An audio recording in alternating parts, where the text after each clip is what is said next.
We got all these things we could talk about. We could talk about the fact that we have homicides in this country at the lowest level that they have been in 125 years. Ladies and gentlemen, welcome back to the channel. Today we're looking at a clip that's been making waves online, originally reported by Forbes Breaking News, where a lawmaker discusses crime, immigration, and what he believes is a major divide inside Washington. We got all these things we could talk about. We could talk about the fact that we have homicides in this country at the lowest level that they have been in 125 years. Unreal. Just absolutely unbelievable progress on so many of these issues. And we got to talk about why is it that we got homicides so low? And I'll give you two reasons. Number one, the President of the United States, the Vice President of the United States happen to believe that we ought to be using federal power to support our cops instead of fighting against them. Isn't that common sense? But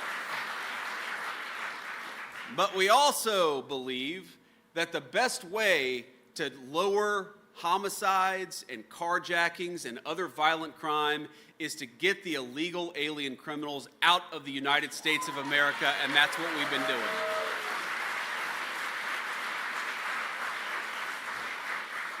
And I just can't get over the fact that Democrats are so passionate about defending the rights of illegal aliens over American citizens. It is the one thing that will get the Democrats really fired up. You know, a few weeks ago, we had the State of the Union address. And like the Speaker of the House, I'm one of the people who has a very unique perspective into the State of the Union because I'm sitting directly behind the President of the United States.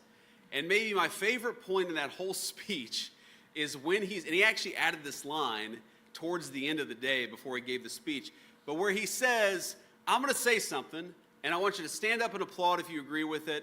And he says, we believe that the American government should serve the interests of the American people, not illegal aliens. Okay, again, a layup for our friend Don Davis.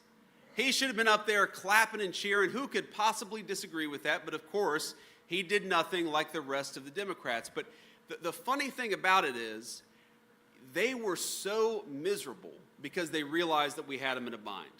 You could tell even a few of them were looking around like, well, this is like we should be standing up and clapping for this. But like, is our leaders going to get mad at us? Is Nancy Pelosi going to take away some of our campaign money? You could tell they didn't know what to do. And that's maybe the biggest indictment of the modern Democratic Party. We talk about all these policies that you and I care about. We talk about lowering taxes on Social Security, about putting more money in your pocket. We talk about bringing tons of resources into this country to rebuild the American economy. Public safety, all this stuff matters. But the thing that maybe matters way more than any single issue is that Democratic leadership in Washington, D.C., they cannot stand up for the simple principle that they fight for you and not an illegal alien. They can't stand up and clap for the fact that we're going to go to war on fraud in this country like we've never done, instead of taking your hard-earned money and giving it to people who don't deserve it. The entire Democratic Party, all of these policy disagreements, all of that stuff doesn't matter compared to the fact that they don't see themselves as your advocates, and Republicans, we do.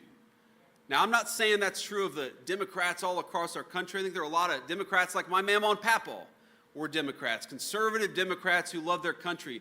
But the Democrats that we have in Washington, D.C., they are a different breed. And we cannot fool ourselves that something has gone fundamentally wrong in that party.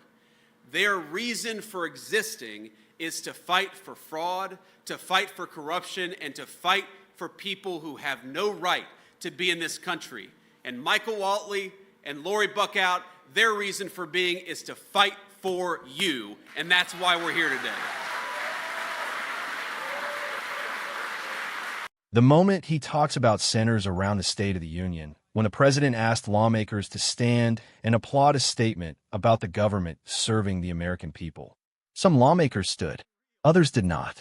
And now that moment has sparked a huge political debate across the country. So today we're going to break down what was said, why it matters, and what it tells us about the current political climate in America. The speech starts with a striking claim. The speaker says that homicide rates in the United States are at their lowest levels in more than a century. Now, crime statistics are always a complex issue. Different years, different cities, and different data sets can show different trends. But the point he's making is about public safety and the role government plays in protecting communities. According to him, one of the key reasons for declining crime is strong support for law enforcement. He argues that the federal government should be helping police officers do their jobs rather than working against them. For many Americans, law enforcement represents stability and security in their communities. Police officers are often the first people called when families are in danger, when crimes occur, or when emergencies happen. Supporters of stronger policing policies believe that giving officers the tools and resources they need helps keep communities safer. Critics, however, often argue that policing also requires reform, accountability, and trust between officers and the communities they serve. And that's where one of the biggest debates in American politics comes in. How do you balance strong public safety with fairness and justice? That debate has been happening across the country for years now. The next major issue the speaker raises is immigration. He argues that removing criminals who are in the country illegally is another way to reduce violent crime. Immigration policy has been one of the most intense and emotional debates in American politics for decades. Supporters of stronger border enforcement believe that a country must have clear rules about who enters and who stays. They argue that enforcing those rules is part of maintaining national sovereignty and protecting citizens. Others emphasize that immigration also involves humanitarian concerns, economic contributions, and international responsibilities. Millions of immigrants come to the United States legally every year to work, study, and build new lives.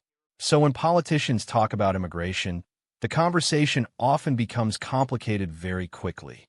But the key message in the speech is that government should prioritize the safety and well-being of its citizens. That idea resonates strongly with many voters who feel that government policies should focus first on the people already living in the country.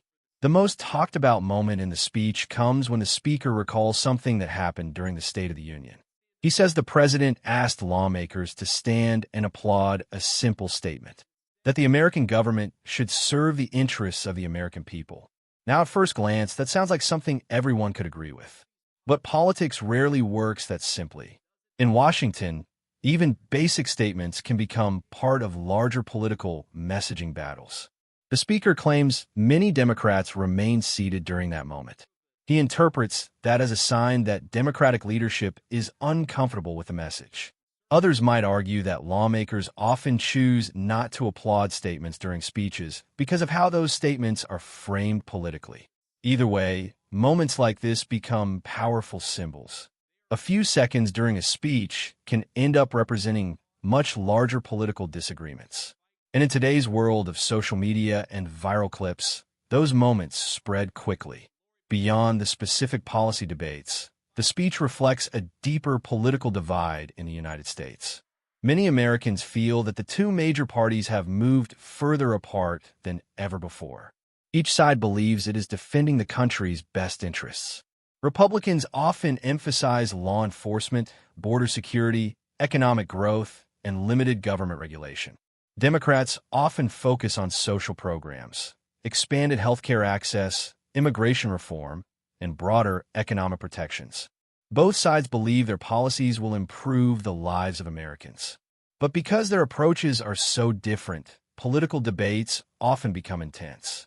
The speaker in this clip argues that Republicans see themselves as advocates for everyday citizens. He also says that many Democrats outside Washington still share traditional values and strong patriotism. That comment highlights an important point. Political parties are made up of millions of people with different beliefs. And sometimes the loudest voices in national politics don't represent every voter in their party. So what does this speech ultimately show us? It shows just how passionate and divided political debates in America have become. Issues like crime, immigration, and government priorities are not just policy discussions. They're deeply connected to how people see the future of their country. For some Americans, the message in this speech represents standing up for law enforcement, national sovereignty, and citizen priorities. For others, it may raise concerns about how complex issues are framed politically. But moments like this, especially during events like the State of the Union, often become defining snapshots of the national conversation. And that conversation isn't ending anytime soon. What do you think? Did that moment during the State of the Union reveal something important about politics in Washington? Or was it simply another example of partisan disagreement? Let me know your thoughts in the comments. And if you enjoyed this breakdown, make sure to like the video and subscribe for more political analysis and commentary. Thanks for watching, and I'll see you in the next one.